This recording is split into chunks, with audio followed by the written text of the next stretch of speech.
All right, let's get into the news of the day, April 1, all of which or any of which may be fake news, thanks to the calendar. But Ron Rivera had a press conference today. Saw a little bit of it earlier when he was talking about seeing his parents after he got his second vaccination shot.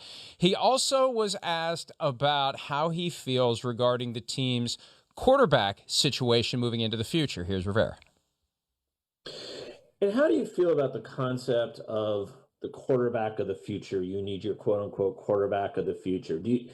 Is that a pressure to define that now in this year? No. And I say that just because of the fact that if you put all the other pieces into place and now you start going forward, when that guy does show up, when that guy is in the right position, you can grab him. I went through it the other way. My first stint as a head coach in Carolina, we drafted the quarterback of the future for us in the first round. And he was, lo and behold, the immediate future. I've always thought, wow, if you could do it the other way where you put all the other pieces around and then go out and get your quarterback, man, that might be a pretty good situation too. A lot of teams did that. I've seen a lot of teams that have had things in place and then drafted their quarterback the next year. This could be one of these situations where we put all the other pieces in place and a year or two from now, the right guy's there and we can make that move. But we'll see. I mean, again, you just never really know until you get there. And look, Washington right now. Now will you stop? When I heard him, can we please get rid of that? That was a lifetime ago. Take that off the screen, or I'm getting up and I'm walking out right now, and that's not an April Fool's Day gag. Anytime that phrase gets used twice in close proximity, Matt Casey's antenna go up. He did it earlier this week when Shereen Williams used that phrase twice. He says in my ear, "Oh, there's a book about that." It's like, just shut up. Just let it go. It's not funny anymore. It's as funny as Tom Brady's April Fool's Day gags. I thought it was pretty funny. Well, nobody asked you. Anyway,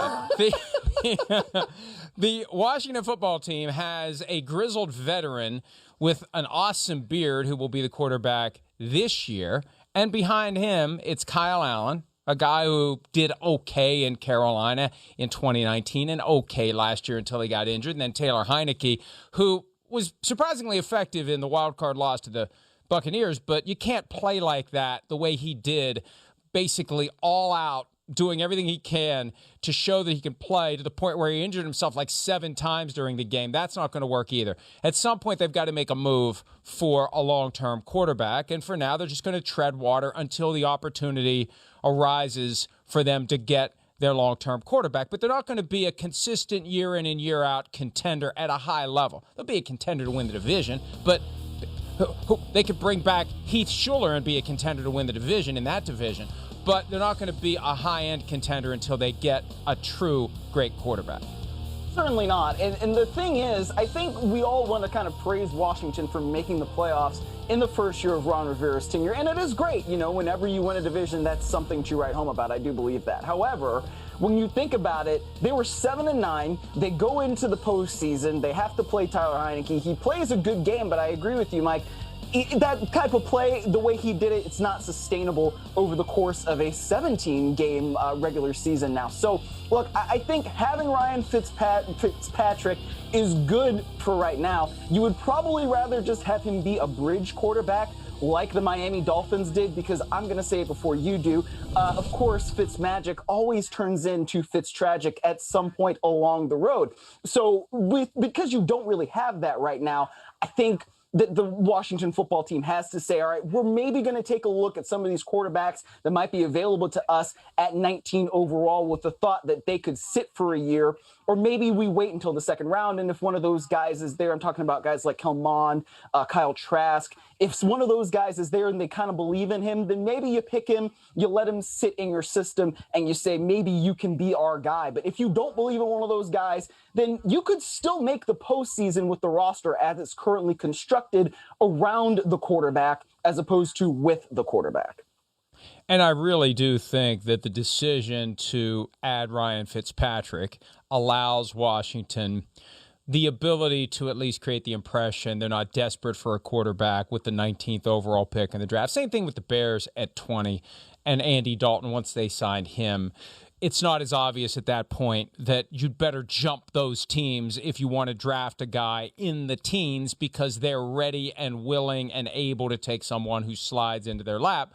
But with all this buzz in recent days, Myles, of the cluster of quarterbacks that may come off the board 1, 2, 3, 4, 5, I don't know if there's going to be anybody who justifies being picked in the 19 or 20 spot, because I think all 5 of the top guys are going to be gone by the time we get maybe to 10, maybe to 6, but definitely they could go in the top 10, so it won't matter, and there won't be an opportunity for Washington at 19 to take a quarterback. So you just tread water until next year, or you take a lower-level guy who you can try to develop quietly, and there won't be the expectation that he comes in and plays right away, and then maybe by next year he could compete to be the starting quarterback.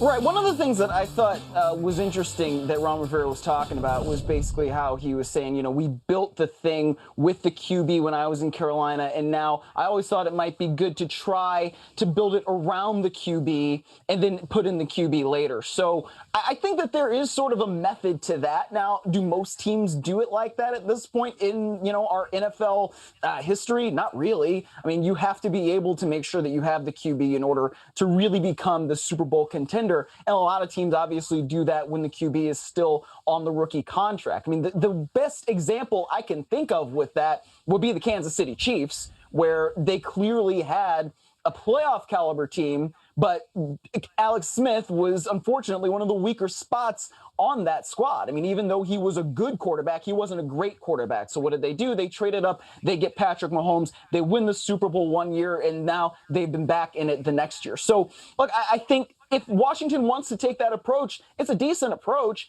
but it does mean that you have to be right when you figure out the QB that you want for the future, Mike. And there's a good book about that, isn't there? You said for the future. That one has not been written yet and never will be. Unless you'd like to. Feel free. Nah, you can have the title. Actually, titles can't be copyrighted, so I'm told. Hi, I'm Mike Tirico, and thanks for watching. Make sure to hit subscribe for the latest news and highlights from NBC Sports.